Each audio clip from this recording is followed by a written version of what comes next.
Hello everyone, welcome to the lecture series on automobile engineering. Today we'll discuss about the automobile chassis. So automobile chassis basically supports various components like engine, like transmission system, clutch, gearbox, propeller shaft, rear axle, springs, etc. And other components like suspension system, road wheels, steering system, brakes, fuel tank. Okay, so this chassis is the important element of an automobile. So chassis are basically classified into two ways: conventional chassis that are known as framed chassis that are used in heavy vehicles, and frameless or unitary chassis which are used in cars. Okay, so they don't have any separate frame. So for heavy vehicles we use conventional chassis consisting of framed construction. So we'll discuss about the conventional chassis that are used in heavy vehicles, HCVs, MCVs. These basically supports the chassis components and body. They are able to withstand the static and dynamic loads that are applied during motion or due to the weight applied over the vehicle. So the various loads that are acted upon the frames are weight of the vehicle, that is self weight of the vehicle, and the weight of the passengers. And due to this sort of weight, the vehicle causes bending in the side members of the frame due to vertical loading. Okay, that is known as vertical bending. So vertical loads, when the vehicle comes across a bump or hollow, that causes a load to be applied over the chassis or the frame, and that is known as the vertical loads. Okay, due to bumps or hollow, and that causes a longitudinal torsion of the members. So some loads are applied due to road camber, due to side wind, due to cornering force while taking a turn. These are some other loads which are applied over the frame. Okay, so these may cause lateral bending of the side members. So some loads are applied like load due to wheel impact with road obstacles, engine torque and braking torque. So these are able to bend the side members. Some unexpected loads are also applied like sudden impact load during a collision or an accident. So these are not always present, but due to collision, these loads may be applied over the frame. So we can classify the frames or the chassis. We can classify the chassis on the basis of the facts like where the engine is situated basically. So according to this classification, we can call them as conventional control chassis, semi-conventional control chassis, and full forward control chassis. In case of conventional control chassis, the engine is mounted in front of driver's cabin. Okay, the driver is sitting at some location, and the engine is mounted in front. Okay, we'll see an example.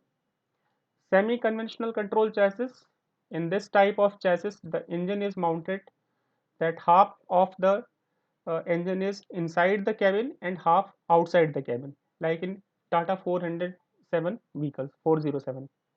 Okay, full forward control chassis used in some of the trucks. In this type, the engine is mounted completely inside the driver's cabin. So there is no portion of the engine which is carrying outside. So from this figure, we can see that how these are classified.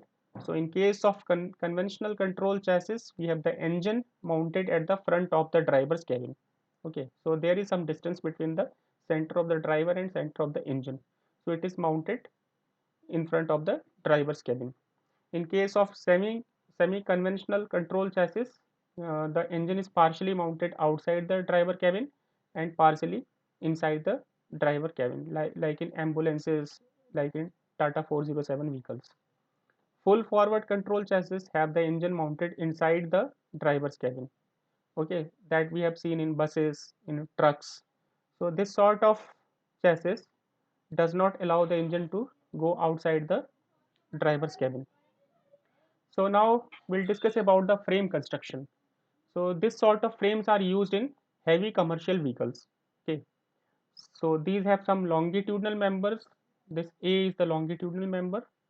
So we can see here in this image, two members are there which are longitudinal members and some cross members. So this portion represents the cross member. So these cross members may be or lateral members may be 5 to 6 or even more in number as per requirement.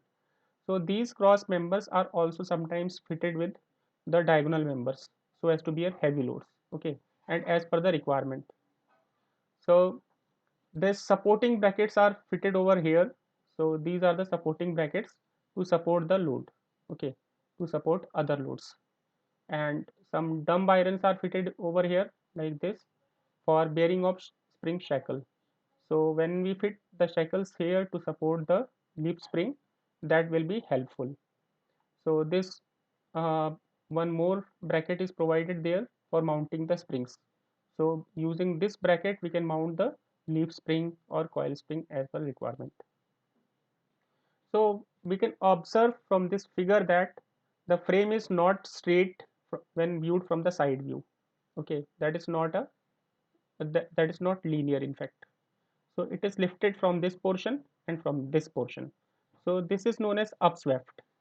So this frame upswept at front and rear ends is provided to accommodate the motion of the axle when there is a bump or there is a hollow inside the road. So due to this bump or hollow, what happens? This portion, that is wheel fitted over here and here at the front end and at the rear end, this wheel may jump. Okay, so due to this jumping action that has encountered due to some bump, the spring will be compressed and there will be some motion of the axle up and down. So to take care of that motion, this upswept at the rear end and at the front end is provided just above the wheels. Okay, so we can see from the top view that at the front side of the vehicle, the space the length of the longitudinal lateral member is less or cross member is less. So we can see here or measure here the length of member B, that is a cross member. This length is less as compared to member B here at the rear end. So this narrowing is done to provide better steering lock for smaller turning circles. Okay, so this will be beneficial for creating smaller turning circle. Now various cross sections of side members of the frames are adopted in practical cases to take care of the various loads that are being encountered by the vehicle. So frames are made of like channel section. This may be made using square box section, and channels are welded with a plate. So these are the welds. A plate is welded to support it to prevent the bending. So two channel sections may also be joined like this to form a box section. Okay, so this is the welding at the top and at the bottom along the length. So this takes care of various loads, bending, torsional. Head section may be also used as per requirement.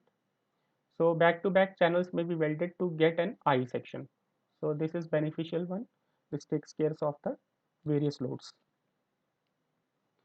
So talking about the frame materials, we have mild steel for press frame, carbon sheet steel. We use sheet alloy nickel steel. Okay. So in case of sheet alloy nickel steel, we can use the following compositions that is given here. Okay, adopted from reference number 1. So the carbon varies from 0.25% to 0.35% in that alloy steel. Okay, and manganese varies from 0.35 to 0.75%, silicon 0.3%, nickel 3%, phosphorus 0.05%, and sulfur 0.5%. So in total these provides the strength as well as the wear resistance along with resistance to corrosion and